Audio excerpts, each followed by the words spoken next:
Hi friends, माझं नाव चैतन्य पत्के आहे आणि welcome back to my YouTube channel.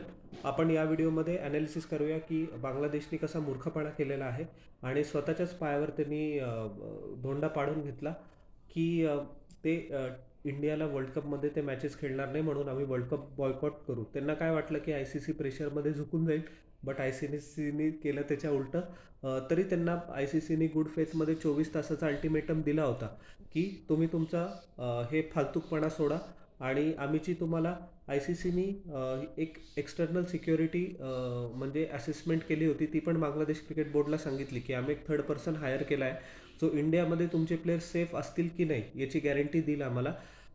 त्या असेसमेंटमध्ये असं समजण्यात आलं की काहीही धोका नाही आहे बांगलादेशी प्लेयर्सला. तरी बांगलादेशचं जे क्रिकेट बोर्ड आहे, जे त्यांच्या इंटरिम अनइलेक्टेड अनडेमोक्रॅटिकली जे बांगलादेशमध्ये सध्या सरकार चालू आहे, ते बांगलादेश क्रिकेट बोर्डला फरमान सोडतंय की तुम्ही 100% अँटी इंडिया असायचं. समजा जर इंडिया पूर्वेला जाईल तर तुम्ही पश्चिमेकडेच जायचं, इंडियाला कोणत्याही प्रकारात विरोध करायचा. आणि या गधड्यांचा बांगलादेश क्रिकेट बोर्डाने मधल्या पी सी बीने 100% फायदा घेतला आहे. कारण पी सी बीने बांगलादेश क्रिकेट बोर्डच्या खांद्यावर फायरिंग केली आहे आणि बांगलादेशला पी सी बीने एकदम मस्त त्यांचा पद्धतशीर गेम वाजवला आहे.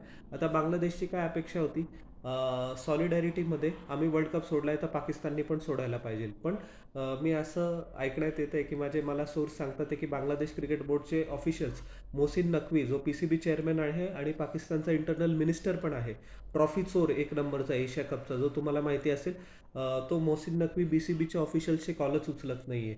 आता हे बघा, पाकिस्तान क्रिकेट बोर्डने बांगलादेशचा गेम वाजवला, बरोबर. तेवढी अक्कल बांगलादेशी ऑफिशियल्सला नाही आहे. आणि बांगलादेशमध्ये आता फेब्रुवारीमध्ये पुढच्या महिन्यात इलेक्शन होणार आहेत.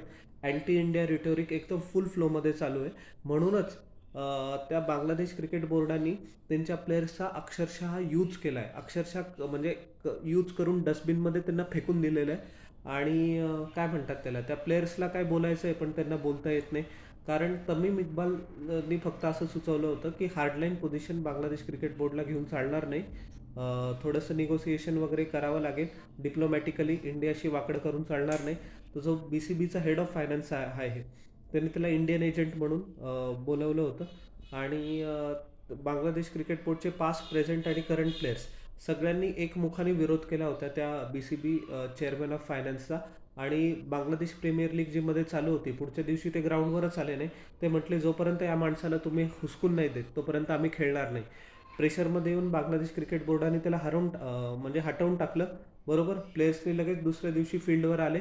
आणि आता माझ्या काय लक्षात येत आहे की बांगलादेश प्रीमियर लीग झाल्यानंतर त्याच माणसाने, ज्याने तमीम इक्बालला एक इंडियन एजंट म्हणून म्हटलं होतं, त्याला बांगलादेश क्रिकेट बोर्डाने परत रिइन्स्टेट केलं आहे as a head of finance. म्हणजे पहिले पाडे 55 जैसे थे परिस्थिती होती. आणि जसं मी तुम्हाला काही वेळापूर्वी सांगितलं, अँटी इंडिया रेटोरिक तिथे खूप चालेल. कारण जमाते इस्लामी म्हणा किंवा बांगलादेश नॅशनल पार्टी म्हणा, हे एकदम प्रो पाकिस्तान आहेत, बरोबर. त्याच्याचमुळे ते भारत जे पण म्हणेल त्याला ते विरोधच करतील. आणि त्याचंच प्रत्यय बांगलादेशी क्रिकेटर्सला भोगावं लागतंय, बरोबर. मुस्तफिजूर रहमानचा एक इन्सिडेंट आयसोलेटेड होता. आता तेवढी तरी अक्कल बांगलादेशी क्रिकेट बोर्डच्या ऑफिशियल्सला असायला पाहिजे होती की आय सी सीने एक थर्ड पार्टी सिक्युरिटी चेक केला आहे, ते स्वतः ॲश्युरन्सेस देत आहे की तुमच्या प्लेयर्सला, सपोर्ट स्टाफला, जर्नलिस्टला इंडियामध्ये काहीही नुकसान होणार नाही, कोणत्या पण प्रकारची इजा होणार नाही, आम्ही तुम्हाला ॲप्रोप्रिएट सिक्युरिटी प्रोव्हाइड करतोय, तुम्ही वर्ल्ड कपच्या मॅचेस इंडियामध्येच खेळा. 2 मॅचेस ते कोलकाताला खेळणार होते आणि 1 मॅच ते मुंबईला खेळणार होते बांगलादेशी प्लेयर्स. पण बांगलादेश क्रिकेट बोर्डाने सांगितलं नाही, आमच्या मॅचेस इंडियाच्या बाहेरच झाल्या पाहिजे, नाही तर आम्ही बॉयकॉट करू, बरोबर. त्यांना वाटलं होतं की धमकी दिल्यानंतर आय सी सी हे होऊन जाईल. पण आय सी सीचे चेअरमॅन आहे जय शाह, बरोबर.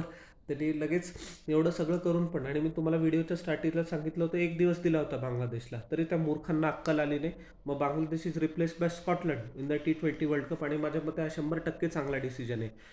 खूप नुकसान याचं बांगलादेशी प्लेयर्सला होईल.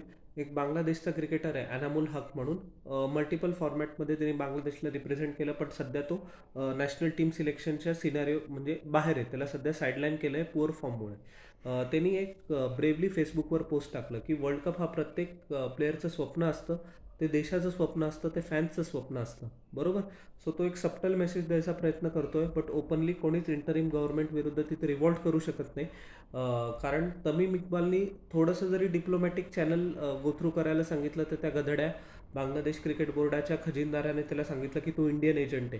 सो इमॅजिन करा बांगलादेशचे प्लेयर किती घाबरलेले आहेत. लिट्टन दासला एका प्रेस कॉन्फरन्समध्ये विचारलं की वर्ल्ड कप बॉयकॉट करायचा आहे, तू नॅशनल टीमचा कॅप्टन आहे, तुला बांगलादेश क्रिकेट बोर्ड ऑफिशियल्सनी विचारलं का? लिट्टन दास सरळ नाही होऊन पडला. ते म्हटलं की मला त्यांनी कन्सल्टच केलं नाही, बरोबर. ना प्लेयरशी कन्सल्ट करतात ते, ना कॅप्टनशी कन्सल्ट करतात ते, स्वतःचाच मनमानी व्यवहार त्यांना चालवायचा आहे. आणि याचं सर्वात मोठं नुकसान होईल बांगलादेशी क्रिकेटर्सला. 80 to 85% बांगलादेशी क्रिकेटरला स्पॉन्सर करते इंडियन कंपनीज. आता दीपू चंद्र दासच्या म्हणजे एकदम निंदनीय हत्येनंतर रिलेशन्स एकदम खराब होऊन गेलेले आहे. मुस्तफिजुर रहमानला त्याचं 9.5 कोटीच्या IPL कॉन्ट्रॅक्टून मुकावं लागलं. प्रत्येक इंडियन कंपनी जी बांगलादेशी प्लेअरला स्पॉन्सर करते तिने डिसाईड केलं की एकही बांगलादेश प्लेअरला स्पॉन्सर करायचं नाही. वर्ल्ड कपमध्ये पार्टिसिपेट न केल्याबद्दल 240 ते 260 कोटी इंडियन रुपये, म्हणजे ऑलमोस्ट काहीतरी 700 ते 800 कोटी टका, जी बांगलादेशची इकॉनॉमी आहे, आपल्याकडे जसं रुपये त्यांच्याकडे बांगलादेशी टका आहे, TAK, त्याचं नुकसान त्यांना होणार आहे. आणि हे कशामुळे की फक्त अँटी इंडिया, अँटी हिंदू त्यांनी स्टान्स घेतला, बरोबर. हे मी एकदम ओपनली बोलतोय, कोणाच्या भीतीची मला पर्वा नाही. तर हे नुकसान बांगलादेशी प्लेयर्सचं होतं आहे आणि बांगलादेश क्रिकेट 10 वर्ष मागे निघून गेलेलं आहे या एका इन्सिडेंटमुळे. सो तुम्हाला कसं वाटेल? आणि ICCने एकदम बरोबर केलं, स्कॉटलंड डिझर्व करते. आणि मी तर म्हणतो बांगलादेशला फ्युचर ICC टुर्नामेंट्समधनं पण तुम्ही बॅन करा. तर मग तुम्हाला माझं ॲनालिसिस या टॉपिकवर कसं वाटलं हे जरूर न चुकता खाली कॉमेंट सेक्शनमध्ये सांगा. आणि माझ्या चॅनलला लाईक, शेअर आणि सबस्क्राईब करा आणि बेल आयकॉन प्रेस करा पुढच्या नोटिफिकेशनसाठी. भेटूया नेक्स्ट व्हिडिओमध्ये. Till then everybody, bye.